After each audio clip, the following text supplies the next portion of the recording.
Olá, amigos, estamos aqui para a terceira aula do curso de Introdução à Filosofia. Essa aula deveria ter sido, era para quarta ou quinta-feira, mas tivemos a passagem do ano e ontem, sexta-feira, eu tinha programado fazer a aula, mas em função das notícias urgentes e quentes do Oriente Médio, do ataque dos Estados Unidos ao general iraniano Soleimani, enfim, não foi possível, porque quando me dei conta já era muito tarde. Eu estava na pesquisa, investigando todos os sites de notícias dos Estados Unidos e lá também do Oriente Médio, de Israel.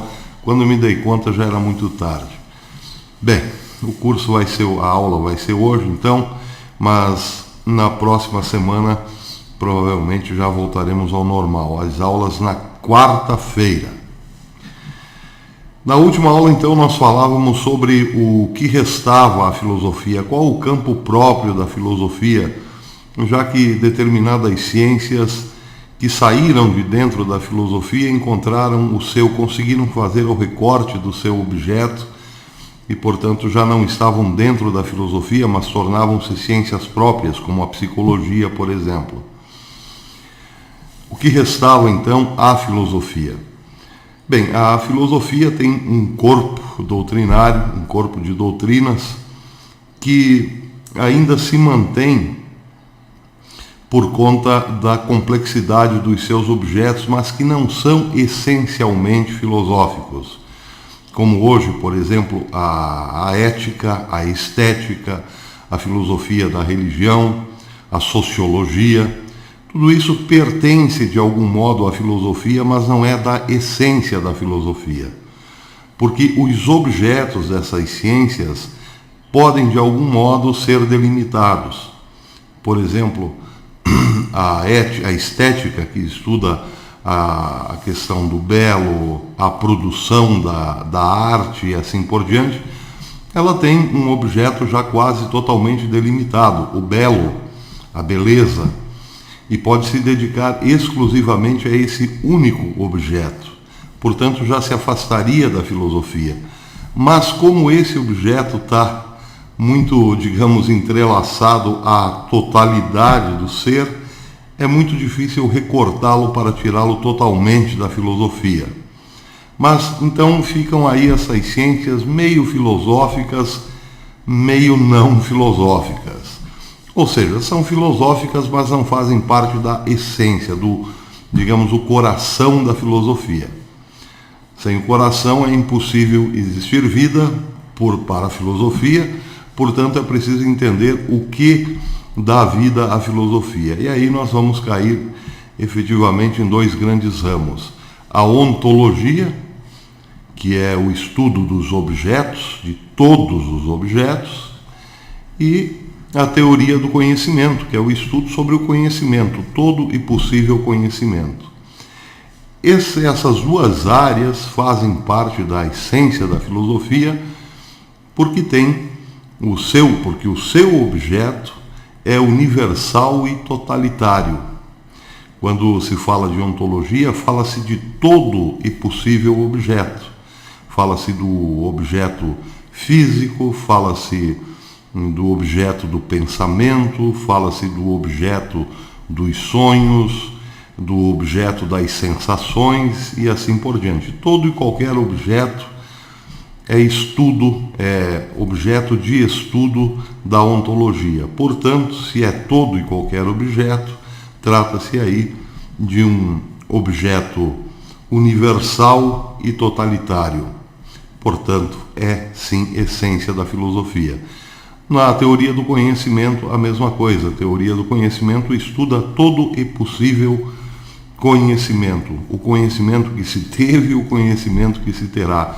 As estruturas do conhecimento e assim por diante.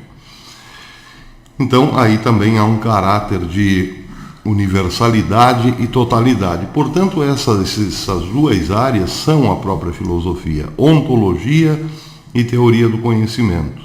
Se diz ainda que a ética faz parte da filosofia, a estética faz parte da filosofia, A sociologia não conseguiu desvencilhar-se totalmente da filosofia, mas são ciências que não têm um objeto universal e totalitário, são objetos quase que totalmente recortados da filosofia.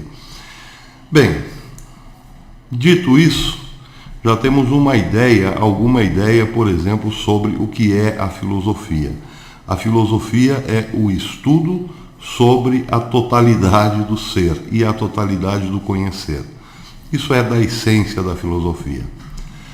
Agora, como eu dizia no começo, a filosofia carece também de mais duas coisas, como, por exemplo, a disposição. A disposição para a filosofia é uma das características da filosofia, e também a questão do método. Sobre a disposição à filosofia, algo muito importante a ser lembrado durante o estudo da filosofia. A filosofia faz algumas exigências. Por exemplo, a primeira exigência é um estado de ânimo muito semelhante ao da criança. Muito semelhante ao da criança. É preciso ter curiosidade, é preciso mais do que ter curiosidade, é preciso ter o sentido de admiração, de estupefação, mais ou menos como as crianças. Essa disposição, esse ânimo para a filosofia é importantíssimo, aliás, é uma das características do filósofo. Ter curiosidade, questionar, e daí vem a imagem da criança. O que é a criança, senão aquela que está em um primeiro contato com o mundo, admirando-se de tudo, tendo um olhar admirado, um olhar espantado para a realidade, e aquele que pergunta: o que é isso? O que é aquilo? Pergunta para o pai: pai, o que é uma roda? Uma roda é isso, isso e aquilo. Mas o que é aquilo? E continua perguntando. É por isso que esse estado de ânimo da criança é muito associado, ou melhor, a condição da criança é muito associada ao estado de ânimo para fazer a filosofia. A filosofia, ela parte dessa inquietação, dessa busca por respostas o tempo todo. Mas isso é evidente que destoa daquele que já pensa que sabe tudo, ou que está enfastiado, que já não se admira mais, não vê o seu entorno com admiração. Tudo para ele já é mais ou menos conhecido, não há surpresa na realidade, tudo faz parte de algo já mais ou menos aceito, e fim de papo. Esse é o ânimo contrário à filosofia. Pessoa que não tem essa característica de espantar-se com a realidade, de ser curiosa o tempo todo, de querer saber o porquê das coisas, não tem digamos, o dom, vamos dizer assim, para a filosofia. Eu me lembro de uma passagem de Jesus, se não me engano, está em Mateus capítulo 19, quando levam a Jesus umas crianças para que Jesus impusesse as mãos e abençoasse essas crianças. E imediatamente os apóstolos não gostaram da coisa, quiseram impedir as crianças de chegarem até Jesus. E Jesus diz para os apóstolos: deixem vir a mim as crianças. Aliás, diz Jesus a eles, quem não se parecer com uma dessas crianças não entrará no reino dos céus. Ficou uma frase bastante enigmática, e porque hoje, de certo modo, nós não temos mais não está claro, não nos está muito claro qual é o verdadeiro estatuto da criança. A criança hoje já não existe uma separação do mundo infantil com o mundo adulto. Hoje está tudo meio misturado, tanto é que as crianças já nascem sabendo de tudo e dando conselho aos adultos. Nós estamos vendo aí o caso da Greta, por exemplo, uma criança, uma menina sem nenhuma experiência, sem nenhuma vivência, mas já sabe tudo e já está dizendo o que os adultos devem fazer. Naquele tempo, nessa passagem de Jesus, se não me engano, Mateus capítulo 19, essa passagem nos dá muito bem porque os apóstolos se colocaram ali impedindo as crianças de chegarem até Jesus, porque havia uma divisão muito grande entre o mundo adulto e o mundo da criança. O mundo da criança era um mundo pueril. As crianças não sabiam nada e, portanto, estavam sempre em vias de conhecimento. As crianças queriam saber tudo, por isso muitas vezes eram até impertinentes. As crianças simbolizavam isso, a criança simbolizava isso, um mundo à parte onde tudo está sendo descoberto, um mundo onde se tem a máxima sensibilidade para tudo. A criança é o sentimento aflorado, é a percepção aflorada, quer ver tudo, quer conhecer tudo, quer buscar o sentido para tudo. E é claro que isso importuna um tanto o mundo dos adultos, onde tudo já é conhecido. Os adultos não têm muita paciência para esse espírito infantil de buscar tudo com avidez e espanto ao mesmo tempo, admiração e espanto ao mesmo tempo. Isso passa de fato um tanto quanto até perturbador em relação ao mundo do adulto, onde todas as coisas já são conhecidas de muito tempo, nada é muito surpreendente, tudo já está mais ou menos conhecido, deglutido e enfadonho. E de repente chega uma criança com todos os sensores abertos. Pois é, mas também a criança tem esta característica de ser humilde, porque não sabe nada. É aquela que quer descobrir a verdade, que quer descobrir as coisas, portanto, não se arroga o conhecimento de tudo.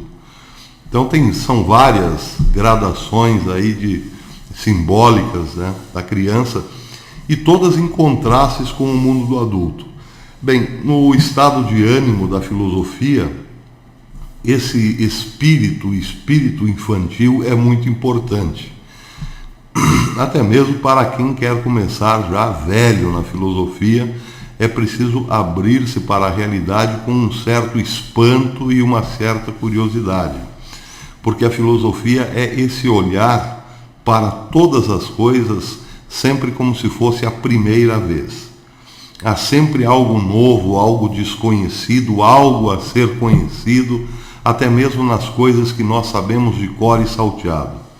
Então esse é o primeiro estado de ânimo da filosofia, ter a disposição infantil para perguntar, para querer saber, para olhar as coisas como se fossem mistérios, até das coisas mais complexas, as coisas mais banais. A filosofia exige isso, um olhar para tudo como se tudo fizesse parte de um grande mistério. Mas, por outro lado, outro estado de ânimo necessário para a filosofia, e muito, é o rigor filosófico. E isso quer dizer o seguinte, o rigor filosófico quer dizer um pensamento intelectual baseado exclusivamente na razão. A filosofia não pode dar passos racionais em falso. Então, essa busca pelo rigor nada mais é do que um dizer não ao conhecimento popular. A filosofia, como já dizia no começo, não pode partir do conhecimento popular. Ela não pode levar em consideração o conhecimento popular, que é aquele conhecimento geralmente baseado em ditados populares, um conhecimento que chegou à pessoa, mas sem o fundamento necessário. Eu lembro, por exemplo, dos ditados populares, como, por exemplo, a pressa é inimiga da perfeição, ou então a corda sempre arrebenta no lado mais fraco, ou então quem tem pressa come cru. A filosofia, o pensamento rigoroso, tem aversão a esse tipo de conhecimento. Esse é um conhecimento que em nada interessa a filosofia, porque são conhecimentos particulares que exigem sempre uma experiência. A filosofia não está atrás de conhecimentos particulares, ou seja, aquele conhecimento que só é possível a partir da experiência. A filosofia quer desde sempre encontrar conhecimentos universais e não particulares, aqueles que se autossustentam, que têm o seu fundamento, que o seu fundamento é claro e evidente. Se eu digo, por exemplo, que a corda sempre arrebenta do lado mais fraco, esse não é um conhecimento universal.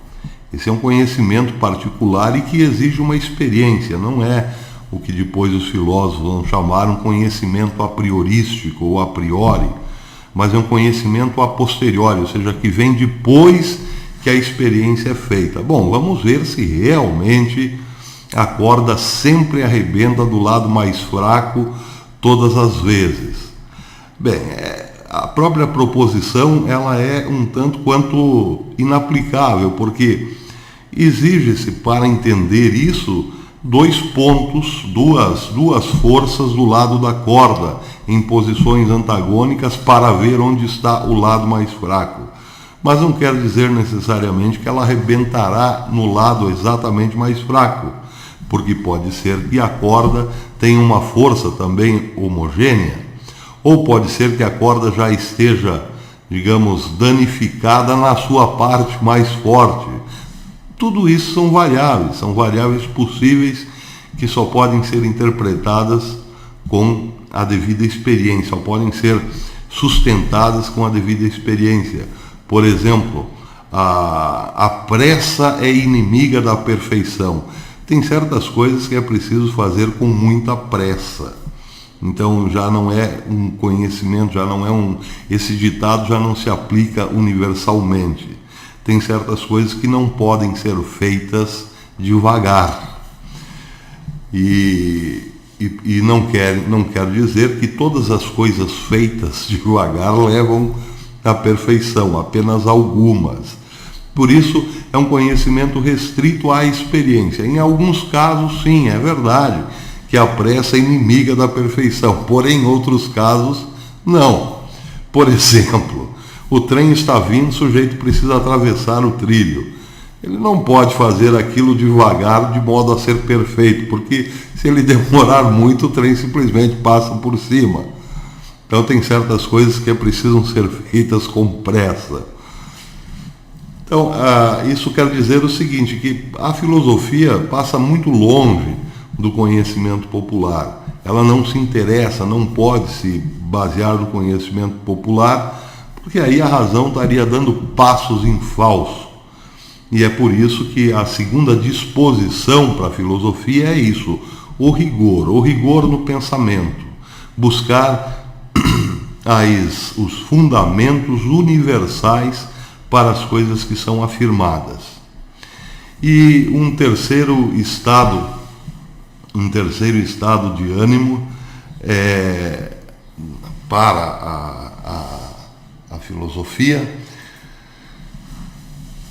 é que ela não pode ser comparada com a ciência propriamente. Platão já fazia essa distinção entre episteme e doxa. Doxa é o conhecimento popular, portanto não serve filosofia. Filosofia não parte do conhecimento popular, mas é outra coisa. A filosofia seria a episteme, que foi, num primeiro momento, traduzido por ciência. Mas esse termo não se aplica a essa disposição filosófica. A filosofia busca, sim, um conhecimento científico, mas não aos moldes da ciência positiva, não aos moldes do tipo de ciência que se faz hoje. Por exemplo, um cientista que estuda os neurônios, por exemplo, a ciência, melhor dizendo, que estuda os neurônios. O neurônio é o objeto próprio daquela ciência. Ele está recortado de toda a realidade do seu entorno e é estudado como um objeto à parte. Portanto, a ciência que se debruça sobre aquele objeto não está se debruçando sobre um objeto universal e totalitário, mas um recorte da realidade é apresentado como uma ciência desse recorte da realidade. Então a ciência não é nesse sentido. O rigor científico da filosofia vai muito além disso, porque é sempre bom lembrar que existe essa distinção. A filosofia é essencialmente voltada para o ente universal e totalitário e jamais um ente particular, porque aí se torna uma ciência particular.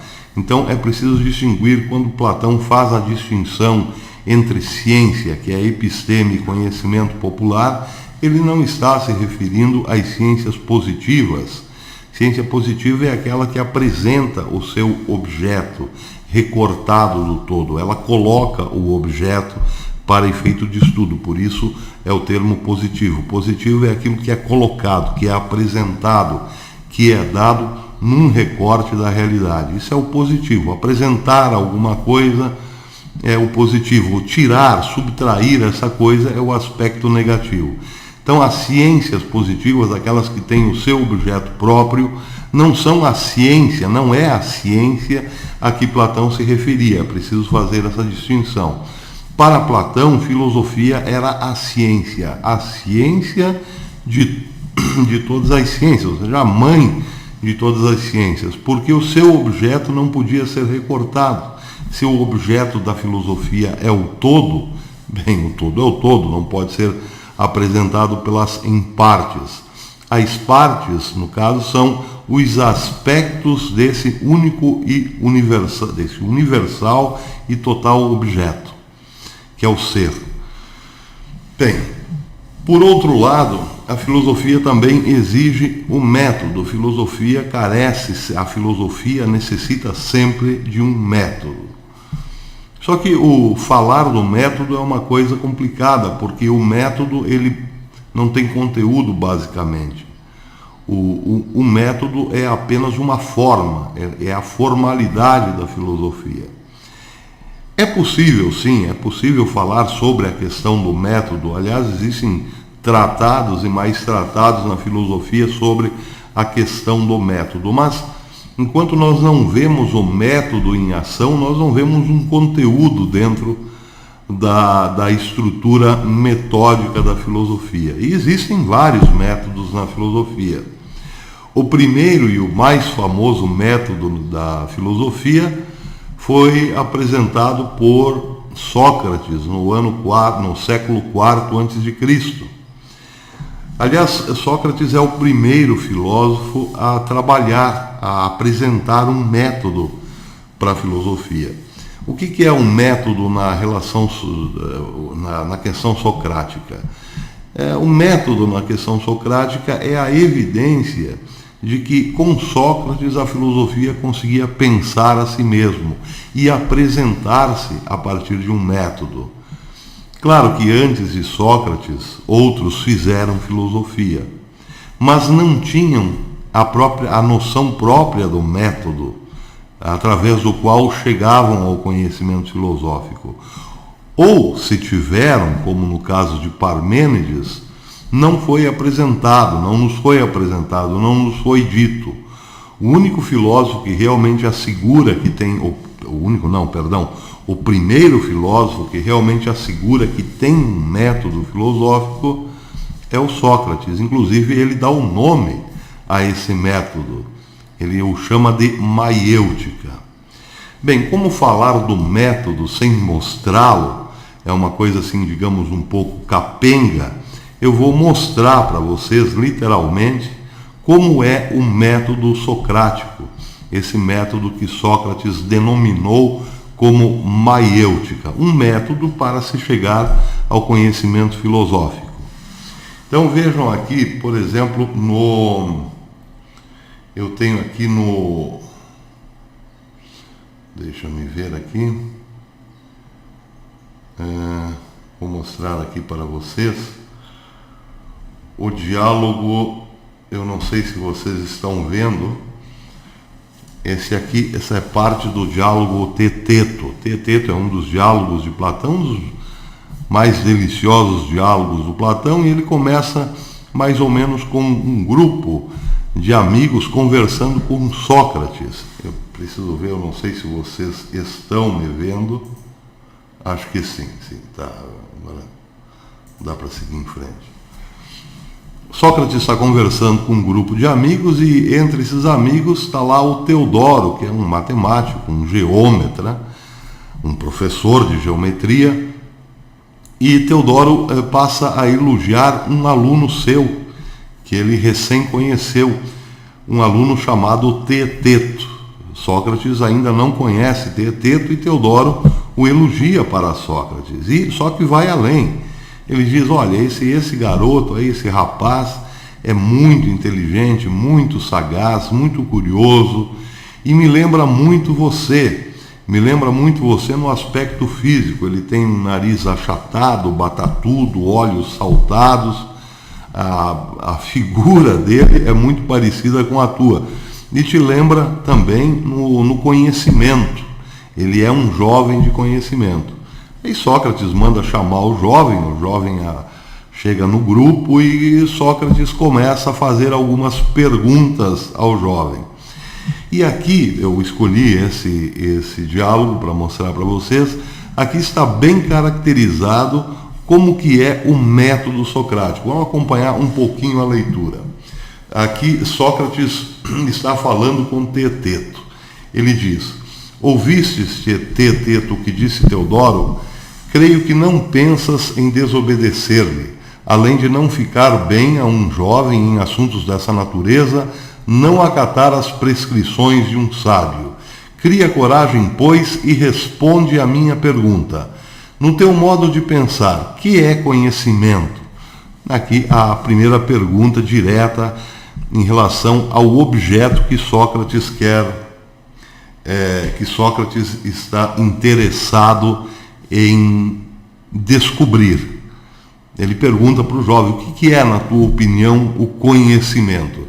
Essa pergunta é pertinente dentro do diálogo, porque Teodoro comparou o jovem com o Sócrates por causa do conhecimento. Teodoro diz, ele tem conhecimento, ele me lembra você no conhecimento, ele é muito inteligente, tem muita sabedoria e, portanto, me lembra você na questão do conhecimento. Sócrates já havia feito uma pergunta sobre a distinção entre sabedoria e conhecimento, mas nós partimos aqui porque estamos vendo especificamente a questão do método. Bem, Teeteto responde, terei de obedecer, Sócrates, uma vez que o ordenais. De qualquer forma, se eu cometer algum erro, vós ambos me corrigireis. Perfeitamente, diz Sócrates, no que for possível. Teeteto diz então, a meu parecer, tudo o que se aprende com Teodoro é conhecimento. Geometria e as disciplinas que enumerastes há pouco, como também a arte dos sapateiros e a dos demais artesãos.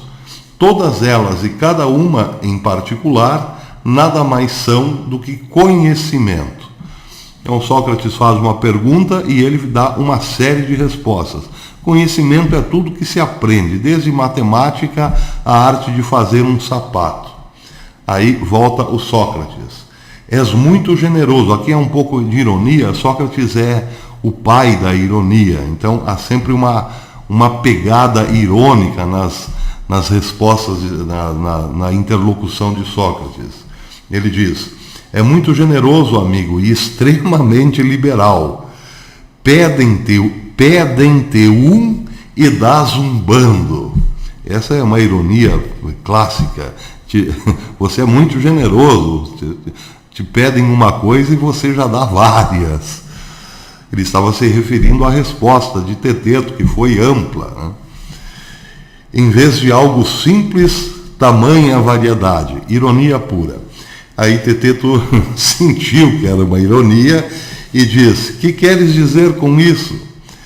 Sócrates responde, talvez nada, porém vou explicar-te o que penso. Quando te referes à arte do sapateiro, tens em mira apenas o conhecimento de confeccionar sapatos, Não é verdade? Vejam, aqui já fica muito claro a questão do método. Sócrates está sempre devolvendo um problema anterior do diálogo com outra pergunta. Mas uma pergunta que tende sempre a sair do lato sensu para o stricto sensu, ou seja, sair daquela amplitude que foi dada por Teeteto para algo mais específico, mas sempre através de perguntas. Sócrates raramente vai fazer uma afirmação direta. É assim. Ele vai levando o seu oponente às cordas com perguntas, sempre visando o algo específico e não a pluralidade das respostas.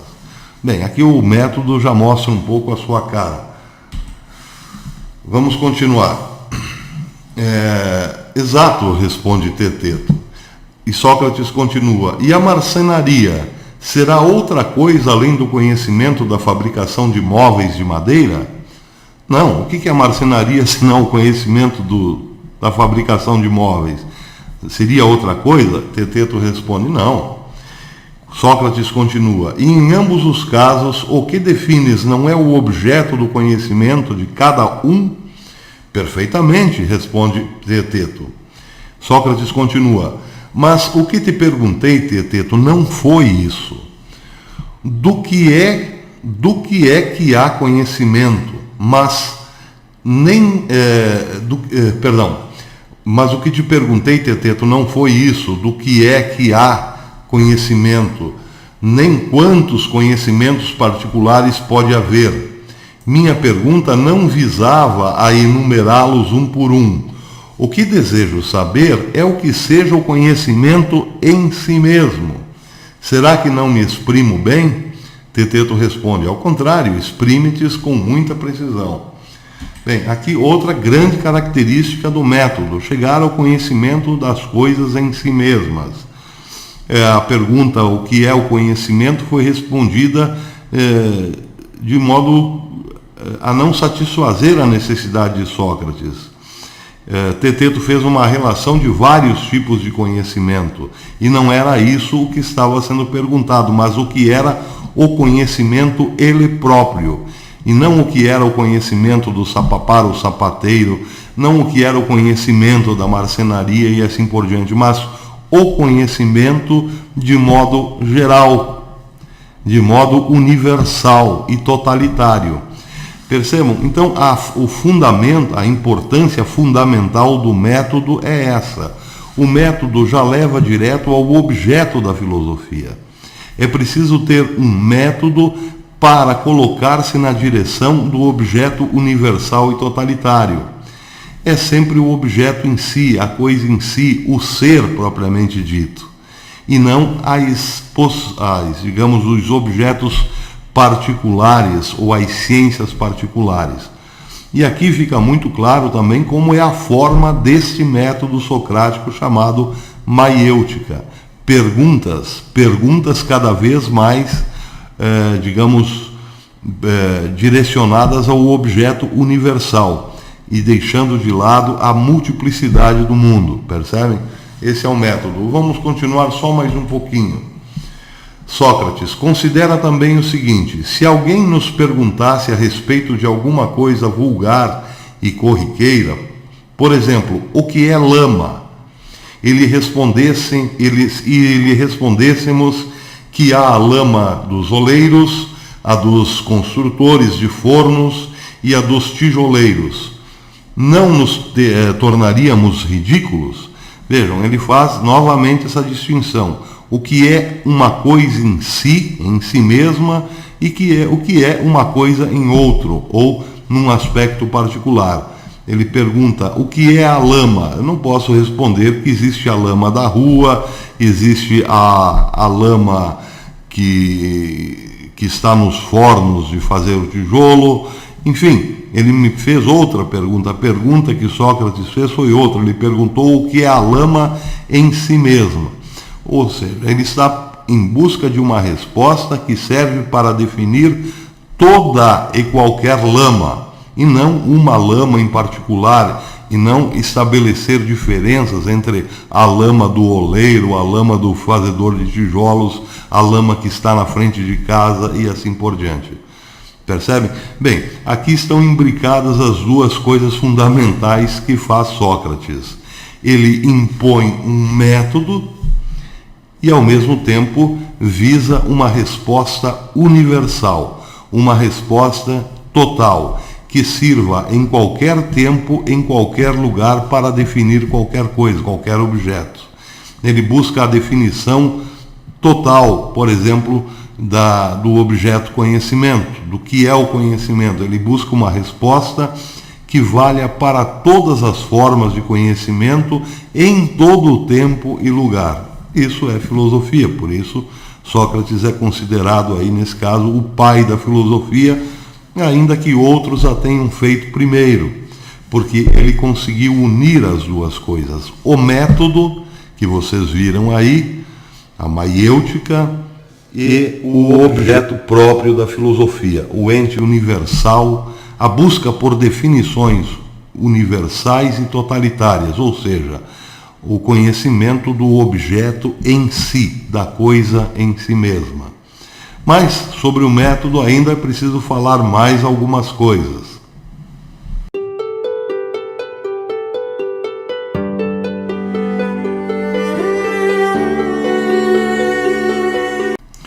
Outra questão essencial, fundamental do método, deste método socrático, é que ele nunca chega à perfeição.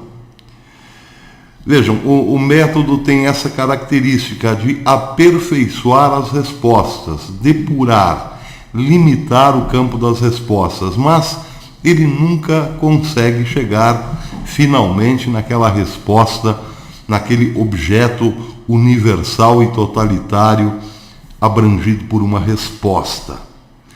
Esse é um problema não do método propriamente, mas esse é um problema da filosofia de modo geral. Porque o dia em que Sócrates chegasse numa resposta definitiva, total, que abarcasse a realidade do ser, a filosofia simplesmente acabaria. Não teria mais razão de ser. Um exemplo é essa interlocução. Sócrates está sempre buscando alguém na rua para aprimorar o seu método. E para isso vale todo e qualquer tipo de pergunta. O que é o belo? O que é a virtude? O que é a coragem?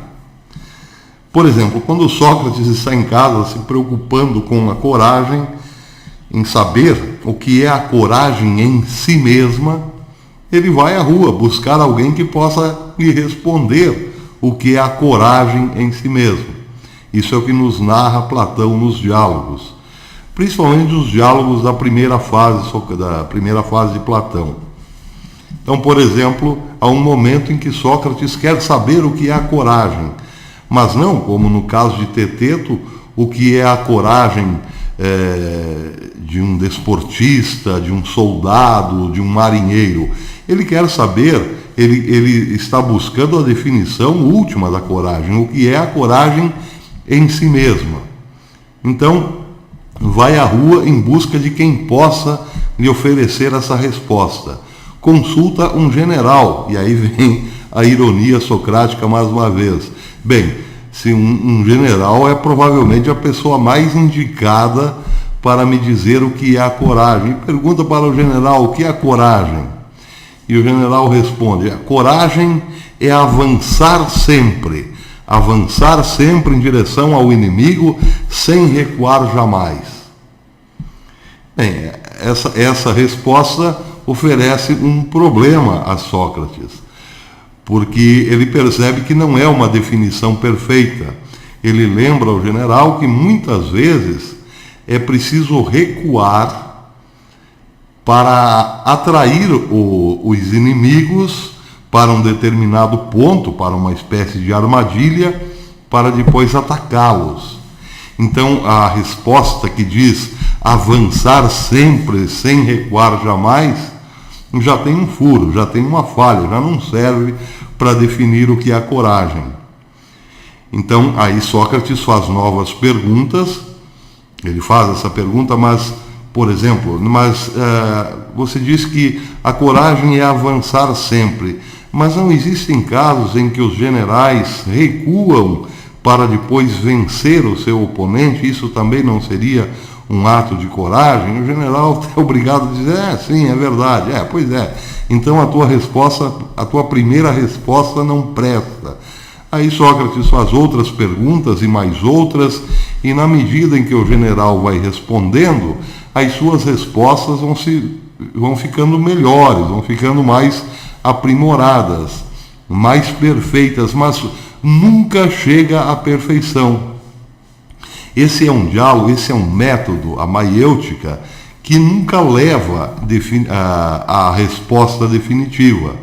Ele vai aprimorando as respostas, mas nunca chega naquela cabal, final, definitiva, no axioma. E aí, aí é o problema próprio da filosofia, como eu disse. Mas esse método socrático tem esse nome dado por Sócrates porque sua mãe era parteira.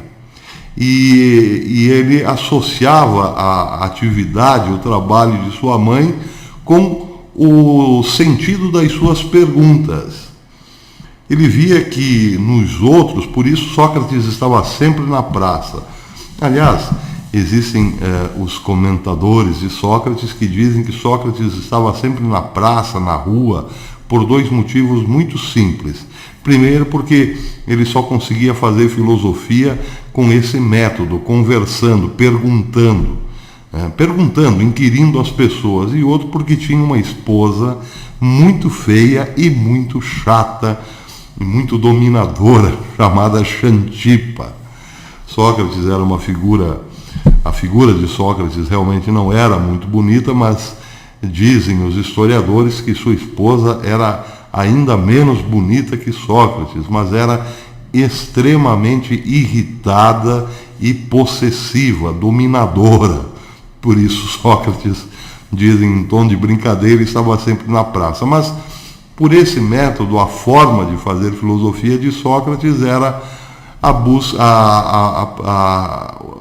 procura de outro, para saber de outro, para ter de outro as primeiras respostas, para em cima, sobre essas respostas, ir aprimorando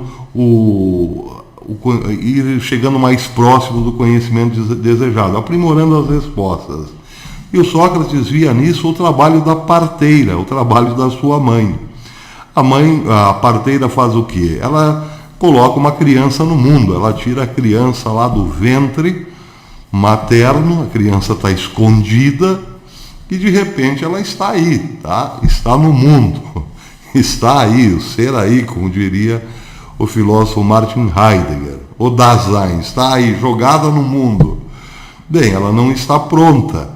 A partir desse primeiro trabalho de trazer a criança à luz do dia, começa todo um processo de amadurecimento, de crescimento, de sabedoria, de compreensão até a velhice e a morte.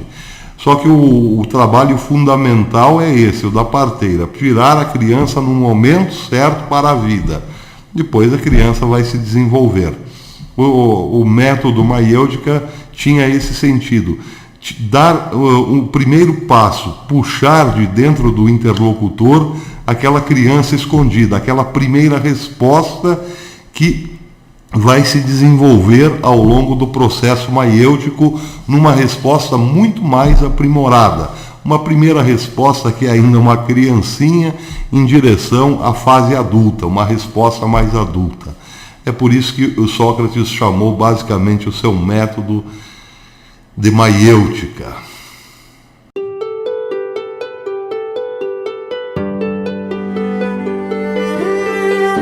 Bom, uma vez esclarecido o método da maiêutica pelo próprio Sócrates, um dos seus discípulos, o discípulo mais famoso de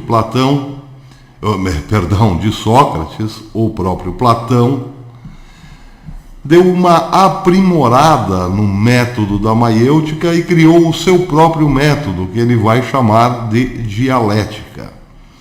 A dialética conserva basicamente todos os elementos do método da maiêutica. Tudo isso que nós vimos em relação ao Sócrates, que faz uma pergunta, ouve uma resposta, depois formula uma crítica para receber uma resposta mais aprimorada, tudo isso Platão conservou no seu método, o método chamado dialética. Mas acrescentou algo fundamental, ele de fato aprimorou o método. Ele ensina que esse método é feito em 2 etapas, daí o nome dialética. A primeira etapa seria uma, digamos, intuição, uma primeira intuição de uma ideia.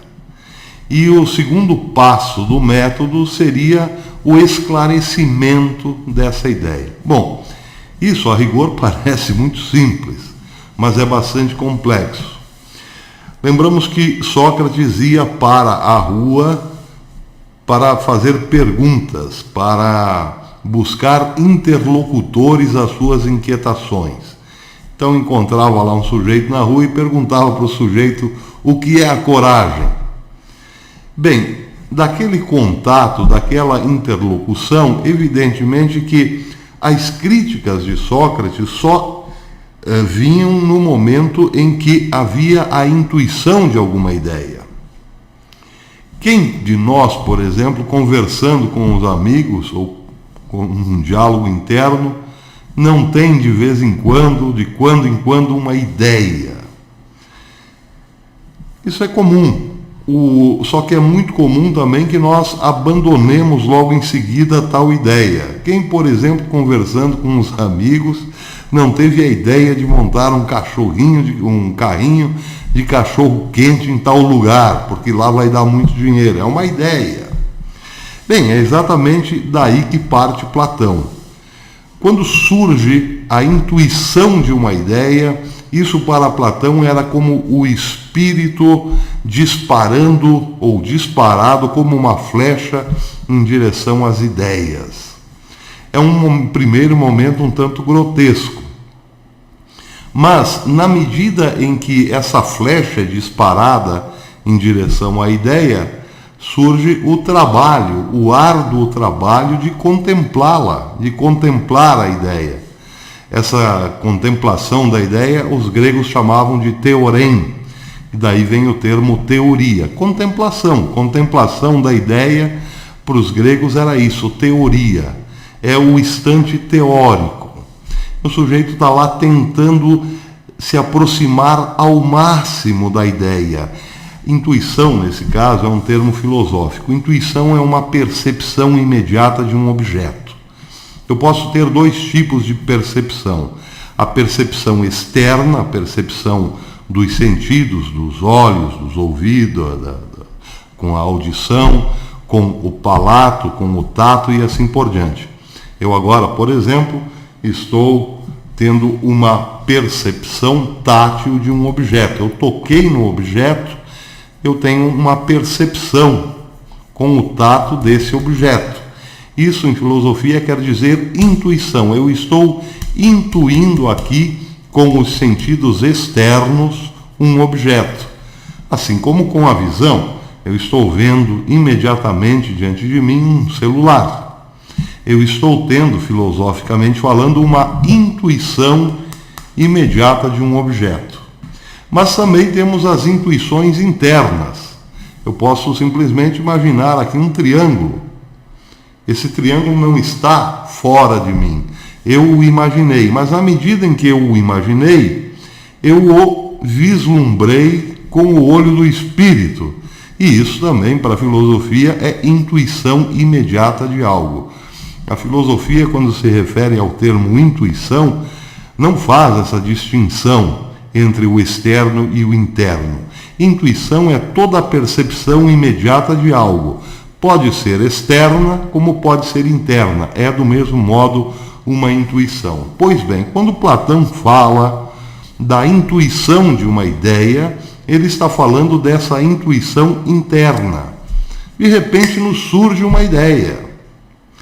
Aliás, todos os nossos objetos, esses fabricados pela mão humana, são frutos de uma ideia. Quando nós lemos Platão, nós vamos perceber que todas as coisas que nós criamos é porque primeiro tivemos uma intuição de sua ideia. Por exemplo, querem uma coisa mais banal do que uma cadeira, por exemplo, de uma cama, por exemplo? Quem se espantaria olhando para uma cama? Quem se espantaria olhando para uma mera cadeira? Ninguém. Aí falta o espírito da filosofia, aquela disposição filosófica. O sujeito, para se espantar ao olhar para uma cama, ou é um super filósofo, ou então está vendo uma cama, uma cadeira pela primeira vez. Daí também o espírito juvenil, o espírito infantil. Bem, acontece que cama e cadeira nem sempre existiram. Alguém os criou. E os criou porque teve uma intuição imediata da ideia de uma cadeira, da ideia cadeira.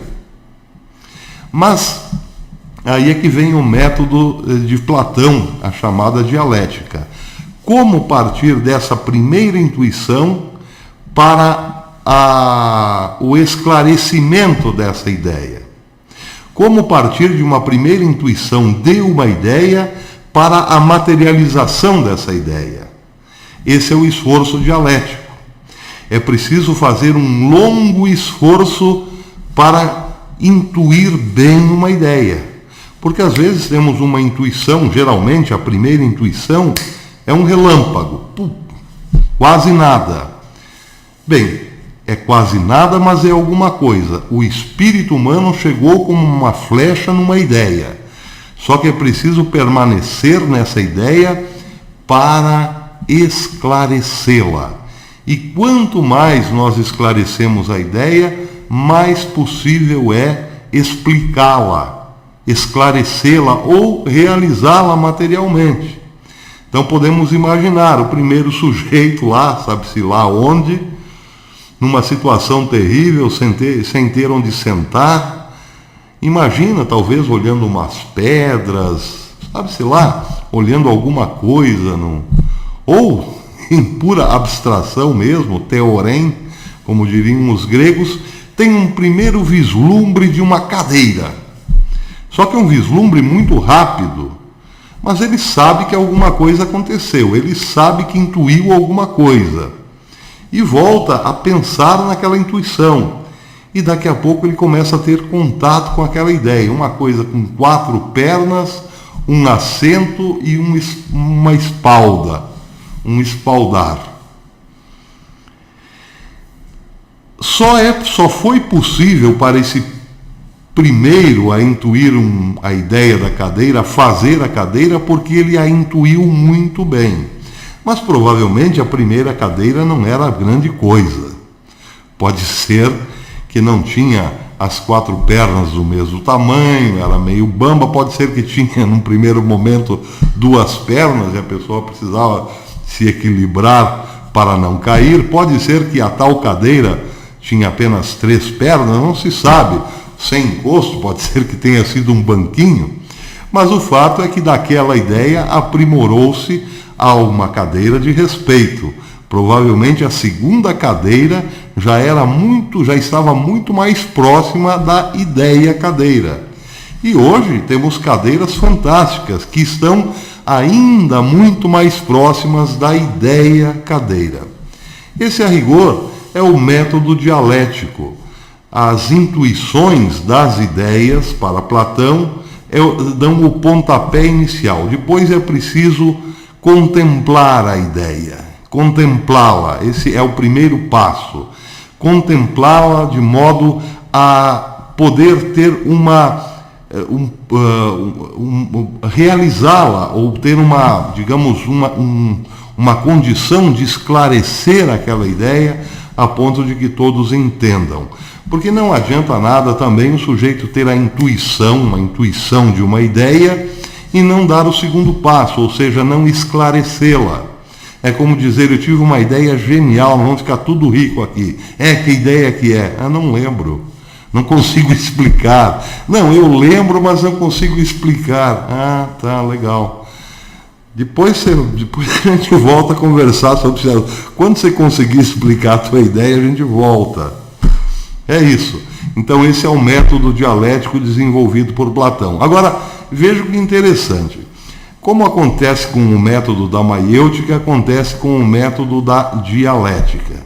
Na maiêutica, Sócrates vai perguntando, espera vir a resposta, faz uma crítica àquela primeira resposta e faz uma segunda pergunta e depois segue todo o processo para ir depurando as respostas.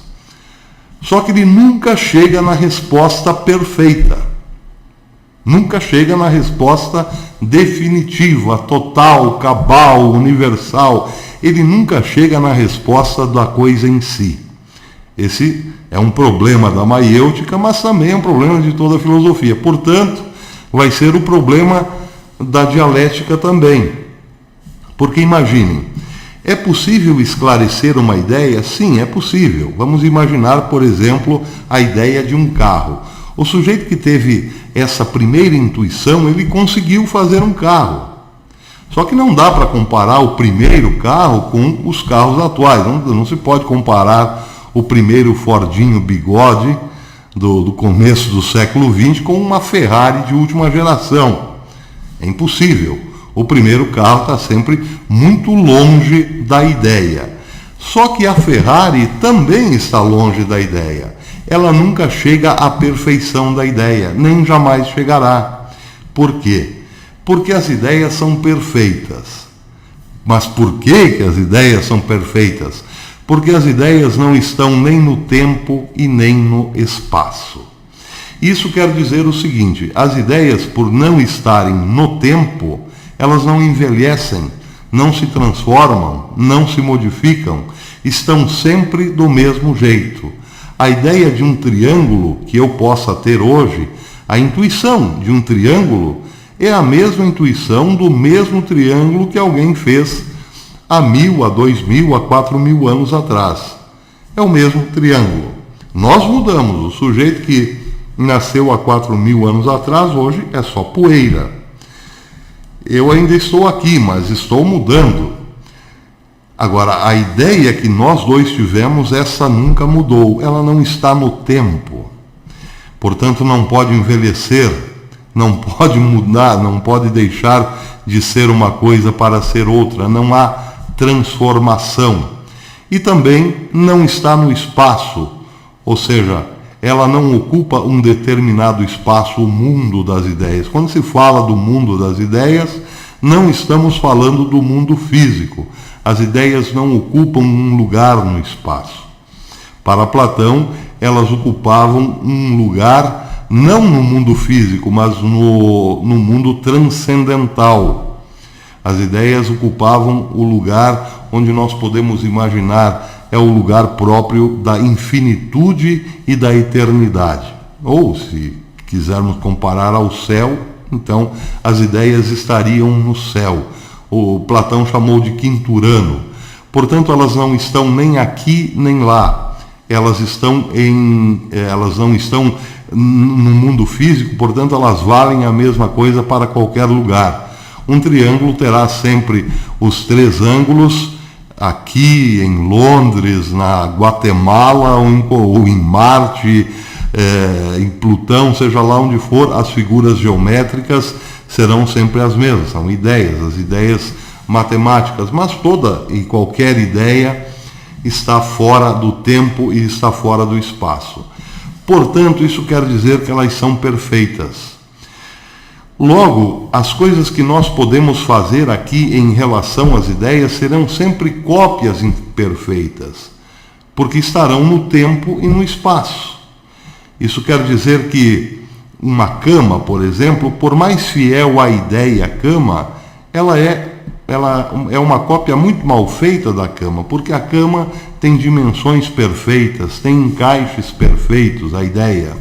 E a cama, por mais que se aproxime da ideia, nunca será perfeita, nunca terá as dimensões perfeitas, e por estar no tempo sofrerá um desgaste. Hoje é uma cama forte, amanhã pode ser uma cama fraca, apodrecida e assim por diante, ela passa por um processo de transformação. Seja como for, as ideias perseguidas por Platão são sempre eternas e imutáveis, mas o esclarecimento da ideia, o processo dialético, será sempre uma tentativa de aproximação das ideias que nunca chegará a se realizar, tal como a definição perfeita buscada por Platão. Essa é uma diferença fundamental de toda a filosofia. A filosofia busca o ente total, o ente universal e totalitário, porém jamais o encontra definitivamente. Até por isso que a filosofia ainda não acabou. Bem, por enquanto é isso, nós vamos ficando por aqui, ainda há outros métodos para falar, mas por hoje é isso. Até a quarta-feira que vem, se Deus quiser, um abraço a todos.